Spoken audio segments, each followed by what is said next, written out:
naman tayo sa ating pinakapaboritong tambayan at programang Papa-Good Vibes tuwing alas 12 hanggang alas 3 ng hapon. Ito ang Maalaala Mo Kaya Radio Edition. Isang kwento na naman ang ating matutunghayan at mapakikinggan ngayong hapong ito. Ito'y tungkol sa isang undying love. Ang letter sender for the day natin ay nagngangalang Hannah Elise Reyes. At ang kwentong ito ay pinamagatang Lotus Flower. Love? Di ko naman akalain na magiging siya ang kahulugan nito. Napakasimpleng salita na naging dahilan ng aking kaligayahan. Siya ang kaligayahan ko. Love is happiness. Love is smiling when you hear that person's voice. Love is the butterflies in your tummy, no matter how many times you see him. Love is when you look at them and smile for no reason. Love is seeing an imperfect person perfectly. Pero masyadong malalim ang pagkakahulog ko sa patibong. Di ko na namalayan, masyado na palang masakit. Love is painful. Love is hard. Love is sacrifice. Love is sadness. Bakit ganun? Di ko sinasadyang mahantong sa ganito ang lahat. Sinabi mo kasing hindi mo ako iiwan. Diba? Pexman, nangako ka. Masaya ako. Sana nakikita mo. Nakakaya ko. Sana alam mo. Mahal kita. Sana naman, nararamdaman mo. Pero bakit ganun? Masaya, pero masakit. Nakakaya, pero masakit. Mahal kita. Pero ang daya naman eh. Wala naman iwanan no. Miss na kita. Miss ko na ang mga simpleng ngiti mong nagpapaliwanag ng mundo. Sa sulyap mo pa lang, natutunaw na ang mga bigati ko. Sa mga mata mo, nakikita ang tunay na ako. Kailan ko pa kaya yun makikita? Miss na kita. Miss na kita. Missing ka naman oh. Please, missing ka na. Can I live without happiness? Can I live without sadness? I don't know. I don't know anything anymore. Can I live without you? I can't, because I'm slowly dying right now. I love you, my Polaris. Salit pa naman ng araw na malilito. Nakakain. Nako, sorry miss. Hindi ko talaga sinasadya, so... Makalis na nga lang dito. Miss, sandali lang. Sorry talaga. Ewan ko. Kailan ka niyatang tumakbo? Patay. Mag-aalburuto na naman yun si sir. Unang araw ko pa naman. Sir, sorry po. Nalito ko. Miss Santos, paano kung may surgery ka? Malilate ka rin ba? No, sir. Ngayon lang po to. May personal matters po kasi. Leave your personal business outside work. Sige na, pumunta ka na sa iyong station. Okay, sir. Ay, kung minamalas ka naman, no? Mainit pa yata ang ulo ni sir. Hannah Elise! Oh, ikaw pala, Di. Bakit ka naman daw late? Nako, Di. Long story. Nainitan pa tuloy ako ni sir. Sus, lahat naman tayo. Huwag kang mag-alala, mainit lang ang ulo nun. Kasi pasaway yung anak niya. Hi. Huh? Kasi, tumakas na naman sa ospital. Ngayon pa naman yung start ng chemo niya. Oh, kayong dalawa, magsa-start na tayo. Hay, mabuti naman at last stop na namin to. Hindi ko na talaga kaya pang lumakad. Lisay, ito daw yung kwarto ng anak ni sir. Ha? Kung wala dito yun, di sana hindi na tayo pumunta. Nahanap na raw kanina eh. Ha? Ganun ba? Oh, tara na sa loob. Elise, hindi tayo pwedeng pumasok dyan. Restricted eh. Private to kasi yung pasyente. The day went on just like a blur. Pero isa lang talaga ang tumatak sa isip ko. Sino kaya ang misteryosong lalaking sinasabi nila? Ang mga naging araw ay naging mabuti naman. Hindi na masyado naging halimaw si Sir. Kasi nga, nagpapatreatment na ang anak niya. Hindi na raw yung tumatakas. Pero ang dahilan ay nanatili pa ring misteryo. Ang mga haka-haka ay nagsasabing may babae raw sa ospital na natipuhan niya. Kaya namamalagi na ito rito. Sino kaya ang babaeng yun? Kung totoo nga. Lagi pa rin kaming dumadaan doon. Ngunit hindi pa rin kami pinapapasok. Iilang tao lang ang nakakita sa lalaking yon. Ang sabi pa nila ay, sa sobrang gwapo nito'y, sa oras na tingnan mo siya, pwede ka na raw mamatay. Ngeh! Anong akala nila sa lalaking yun? Panginoon? Hay. Pero ang sabi rin nila, malala na ang kondisyon niya. Nakikita naman namin yun sa mukha ni Sir. Palaging puyat at wala sa sarili. Only child daw kasi. Kaya dahil sa hindi ako naniniwala, ang curiosity killed the human being, nandito ako ngayon sa harapan ng kwarto niya. Wala namang makakita kasi busy silang lahat sa ER at gabi na rin. Hoy! Naku po, ang gusto niyo akong patayin. Hindi ko po oras, hindi pa ako naiinigtor. Maawa po kayo. Nakakatawang mukha mo. Ha? Walang hiya ka. Ikaw na naman. Ano bang trip mo sa buhay at nananakot ka ng kung sino-sino, ha? Wala naman. Masyado ka kasing seryoso sa pagbubukas ng pintong yan.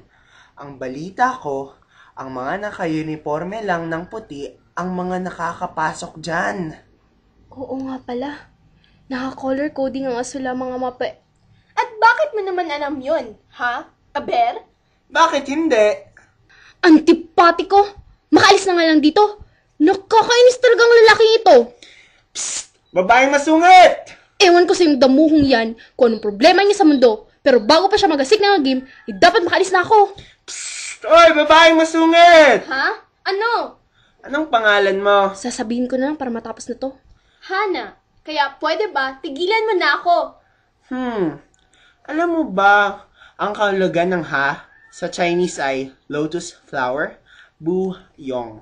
Sinasagad niya talagang pasensya ko. At ano naman ang pake ko? Hana ang pangalan ko at hindi ha. Ako pala si Kane. Ken, doon nagsimula ang mahaba-habang pakikibak ko sa kapalaran. Sinasadya niya kasing pagtagpuin palagi ang aming landas. Simula ng gabing yun, ay kung saan ako, nandun siya.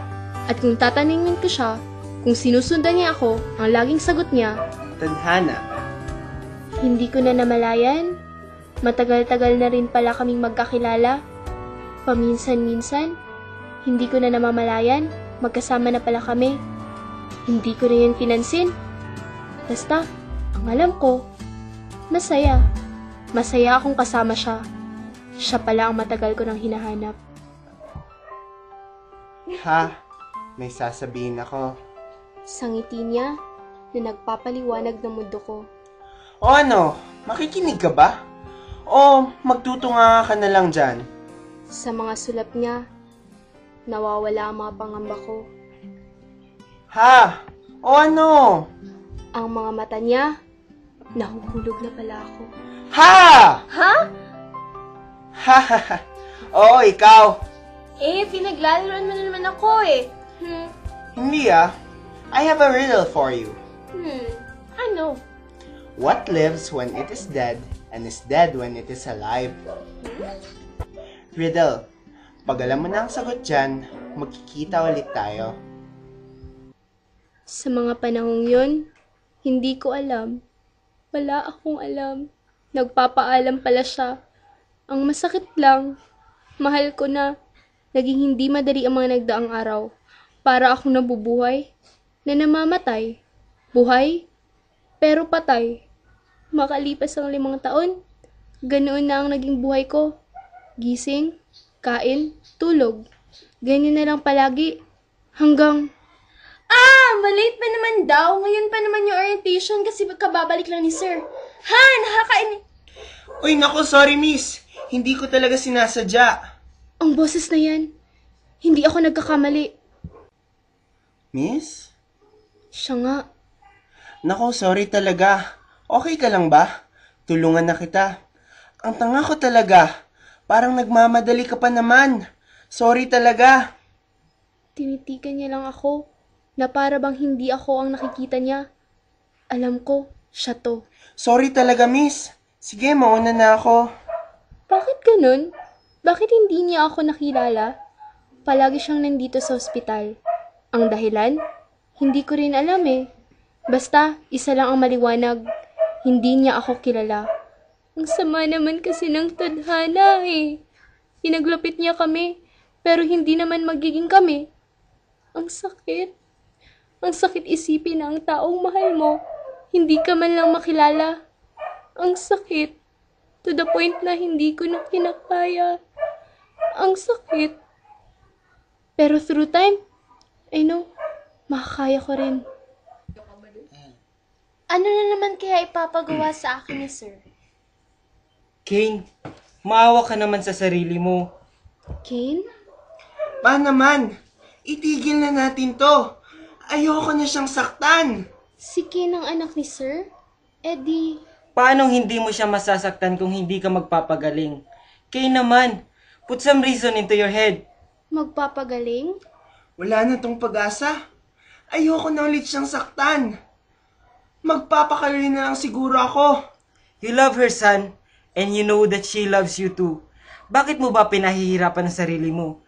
You love her since you were 15. Her? Pa, umalis ako noon dahil alam kong masasaktan siya. Alis ako ngayon dahil alam kong masasaktan ko ulit siya. Pawala na tong pag-asa. It has been what? 9? 10 years? Wala pa rin. Hindi pa rin ako gumagaling. Mahal ko si Elise pa. I couldn't afford to inflict her too much pain. It's better if she moves on. I'm going to die soon. Hindi ko na mabibigay lahat sa kanya. Kane, for a man so strong, you're a coward. Sabihin mo na sa kanya.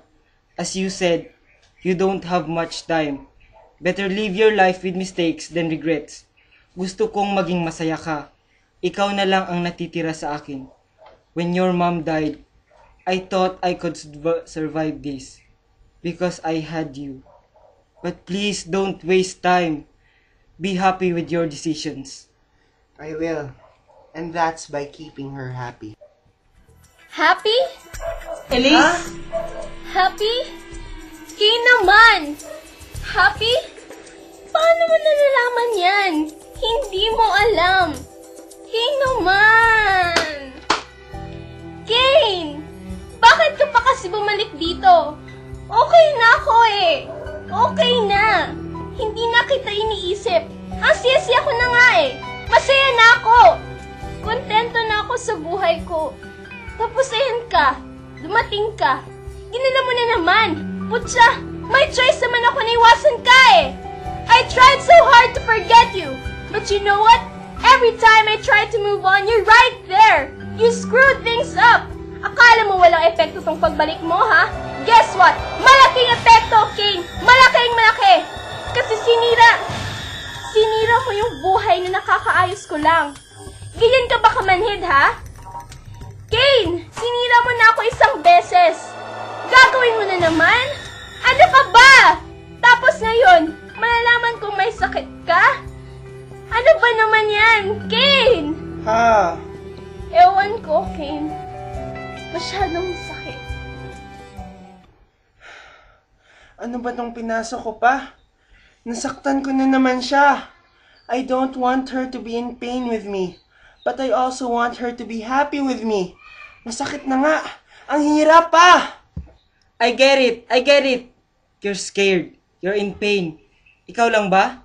Realize now that when your heart breaks, you got to fight like hell to make sure you're still alive. Because you are. And that pain you feel, that's life. The confusion and the fear, that's there to remind you that somewhere out there is something better. And that something is worth fighting for. If Elise worth fighting for, then risk it. Part of the game, Kane. Comply with the rules. Thanks, pa. I know what to do now. Pagkatapos kong malaman ang lahat, parang wala na ako sa isip ko. Siya si Terence, ang first love ko na minahal ko simula pa noong 15 ako. Mahal niya ako ngayon bilang si Kane, na mahal ko rin ngayon. Pero ang hindi ko maunawaan, may sakit siya. wala nang pag-asa. At anumang oras ay mamamatay siya. Hindi ko na alam ang gusto kong paniwalaan. Hindi ko na namalayan na nandito na pala ako sa dating pinupuntahan namin ni Kane. Ang lugar kung saan siya nagpaalam. Iniyak ko lang ang lahat. Ang sakit. Sobra. Miss, panyo oh. Lumingon ako. Siya nga. Bakit ka ba kasi umiyak, miss? Ang ganda mo pa naman. Smile naman dyan. Kane, please. Huwag mo nga akong pinaglalaruan. Ang sakit na nga. Wanna spend my last days with me? Ayoko na ulit masaktan. Ayoko rin siyang mawala. Basta ang alam ko, buhay siya. Nandito siya. At mahal niya ako. Ningitian ko lang siya. Alam niya ang ibig sabihin nun. Mga 1.5 oras rin kami nagstay sa may beach para panoorin yung sunset. Sana, palagi tayong ganito. Kung pwede lang, gusto ko dito na tayo tumira. Wala ka na bang iba pang gustong puntahan? Meron. Gusto ko syempre libutin ang mundo kasama mo. Sa Jeju Island, maganda dun. Gusto ko, next year, dun naman tayo. Ganitong date rin, March 26. Sige, pupunta tayo sa Jeju Island next March 26. Bigla siyang sumiksik sa may dibdib ko. Nilagay niya yung isa niyang kamay sa may chest niya. Nararamdaman ko yung pagbigat ng hininga niya. Kane! Masakit ba? Tumingin ako sa kanya at hinawakan yung kamay niya. Sabihin mo sa akin kung masakit. Kasi tinatago mo sa akin. Mas nasasaktan ako. Hinawakan niya yung magbit ang kamay ko. Sobra-sobra yung pagkahigpit nung hawak niya. Ibig sabihin, sobra rin yung sakit na nararamdaman niya. Ha, it hurts. Niyakap ko siya gamit yung isang kamay ko. Naramdaman ko yung pagtulo ng luhay niya. Pero natatakot ako. Kasi, mas masasaktan ka. Masasaktan kita. Umiling ako habang nagsimula ng tumulo yung mga luha ko. Wala akong pakialam kung mas masakit sa part ko. Wala akong pakialam kung masasaktan mo ko. Kasi handa na ako. Handa akong masaktan. Tapos, nawala na siya ng malay. Lord, makinig ka sa akin. Minsan lang ako nagmahal ng ganito. Mali! Yan lang ako nagmahal ng ganito. Huwag mo naman kayang mawala siya sa akin. Alam mo naman na mabait si Kim, di ba? Bakit siya pa yung kailangan mong pahirapan? Bakit hindi na lang ako? Eto bang parusa mo sa akin? Ang masaktan ng ganito? Kung alam ko lang na ganito kasakit ang magiging parusa ko, sana hindi na lang ako bumitaw. Sana naniwanan na lang ako. Lord, umuwi siyang kunin. Natanong mo na ba siya kung handa na siya? Malulungkot siya pag iniwan niya ako. Hindi niya kakayanin yun. Hindi ko rin yun kakayanin. Masaya pa kami. Masayang masaya. Kakapalan ko na yung mukha ko. Bigyan mo pa ako ng panahon para lang ihanda ang sarili ko. Yun na lang ang hinihiling ko. Panahon. Kahit konti lang. Nagmamakaawa ko sa'yo. Kahit konti lang talaga. Please. Dahan-dahang ininulat ni Kane yung mga mata niya. Tinignan niya yung paligid. Nag-smile siya sa akin. Uwi na tayo. Ayoko na dito sa ospital. Tumango ako. Kinausap ko yung doktor. Sa kwarto na kami dumiretso para makapagpahinga. Hindi ko mabitawan si Kane. Kaya kahit sa pagtulog, hawak ko yung kamay niya. Halos wala akong tulog dahil lagi akong gumigising para tingnan ko okay lang siya. Pagtingin ko sa tabi ko, wala na si Kane. Bumangon ako kaagad at bumaba. Kane, nasaan ka? Ilang beses akong sumigaw pero walang sumasagot. Halos nalibot ko na ang bahay. Nandun lang pala siya sa balkonahe. Tuwing napapatingin ako kay Kane, sumasakit yung puso ko. Bakit siya pa yung kailangang magsakripisyo sa amin? Bakit hindi na lang ako? Lord, nakikita mo ba si Cain ngayon? Ang saya-saya niya ngayon, di ba? Sa ganitong sitwasyon mo ba siya gustong kunin sa akin? Pinuntahan ko siya at sa kaniyakap. Lord, ipapakita ko sa iyo kung gaano ka-importante yung taong to sa akin, yung taong gusto mong ilayo sa akin.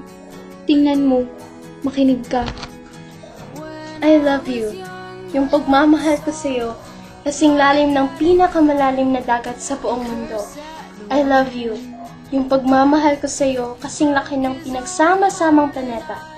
I love you. Yung pagmamahal ko sa iyo, mas matagal pa sa forever. I love you. Yung pagmamahal ko sa iyo, hindi na mapapalitan ng kahit sino. I love you. I love you. Kahit na ipagtabuyan mo ko, kahit na magsawa ka sa akin, kahit na iwanan mo ko, ikaw at ikaw pa rin ang mamahalin ko. Hahanapin kita kahit saan ka magpunta. At pag nahanap kita, hindi na kita ulit papakawalan pa. I love you. Kahit gaano kasakit, kahit gaano kahirap, hindi kita iiwan. I love you. Yung pagmamahal ko sa iyo, hindi na mawawala. I love you, Cain. I love you. I love you. I love you. I'm sorry. I'm sorry. I love you. Lord, bakit ganun? Bakit ganito? Nahuhulog na ako sa patibong. Tapos, natumba siya. Sa sobrang taranta ko, pinuntahan ko agad siya. Nasakit ba? Tumingin siya sa akin. Nasakit na naman ba? Umiling siya bigla. Hindi na. Baliwala na lang tong sakit sa akin. Pero, natatakot lang talaga ako kasi baka masaktan ka. Ayokong masaktan ka. Niyakap ko siya. Huwag mo nga isipin yun. Wala akong pakialam kung masaktan ako. Di bala ng ako, huwag lang ikaw. Sinabi ko naman sa'yo, di ba? Kung nasasaktan ka, sabihin mo. Hindi nga masakit. Tiningnan ko siya. Tara na. Doon na tayo sa kwarto. Tinulungan ko siyang tumayo at nagpunta na kami sa kwarto. Nakahiga na kami sa kama, tsaka niyakap ko siya. Ha? I love you. Tapos sinigpitan niya ang pagyakap sa akin. I love you so much. I love you too. So much. Tapos hinalikan ko siya sa may noon niya. Sana kahit after 10 years, ganito pa rin tayo. Ang tagal masyado nun. Ayaw mo akong makasama ng matagal? Hindi sa ayaw ko. Hindi ko lang kaya. 5 years? Naramdaman ko yung pag-iling niya. 1 year? Please, huwag muna. Matutulog na ako in 10 minutes. Tumulo bigla yung luha ko, Lord. Saglit na lang, please. 1 hour? Please, 1 hour? Tumango siya bigla. Niyakap ko siya. Hindi ko mapigilan yung pagtulo ng luha ko. Magsalita ka lang. Kwento ka, kahit ano. Basta gusto ko lang marinig boses mo. Cain, magsalita ka na. Yung wala ko, hindi mo pa nasasagot. Matagal ko nang nasagot yan, Cain. Matagal na dapat kitang nakita eh. Ang daya naman kasi. Nasagot ko na yun eh. Pilit kong itago ang pangaral ng boses ko dahil nagbabadya na ang mga luha. Ano naman ang sagot mo? Ha? Hmm? Ha? Lotus flower. Buyong. Bakit naman? All which lives is buried under the lotus. A lotus must die in the ground to become a flower again, so it will live when it dies. Even if the flower is alive, it must die in order for a seed to be produced. Therefore, it must die to live. The thing that lives when it is dead, and is dead when it is alive, is a lotus. I love you, ha? Tuloy-tuloy pa rin yung pagtulo ng luha ko. Hindi ko alam kung gaano katagal akong iiyak habang buhay pa ako. Pero alam kong matatagalan to. Hintayin mo ako. Kahit anong mangyari, hintayin mo ako. Hihintayin kita. Kahit gaano pa katagal, basta hihintayin kita. Tinignan ko yung mukha niya. Kane, tumingin ka sa akin. Tingnan mo ko. Dinilat niya yung mga mata niya. Ang kailangan mo lang gawin ay hintayin ako. Ako nang bahala maghanap sa'yo, ha? Nag-smile siya sa akin at ipinikit niya ulit yung mga mata niya. I'll be waiting. I love you, Kane. I love you too. I love you. I love you, Elise. Can I sleep now? Hinalikan ko siya sa may lips at niyakap siya ng mahigpit. Naramdaman ko ulit yung pagpatak ng luha niya. Good night. I really love you forever. I love you, Kane. Sweet dreams. Love is when you sacrifice, when you make yourself selfless, when you just don't love him, but also love yourself too, to make the right choices. I lived with happiness, but I also lived with sadness. In those period of times, I have been with him till the end. I have been with him, and he has been with me. He has become my constant, the Polaris, the northern star that keeps me on the right track, the force that makes me live my life. Can I live without him? I don't know. I just don't know. Let's make fate decide. But I miss you, my Polaris. The thing that lives when it is dead, and is dead when it is alive, is a lotus flower.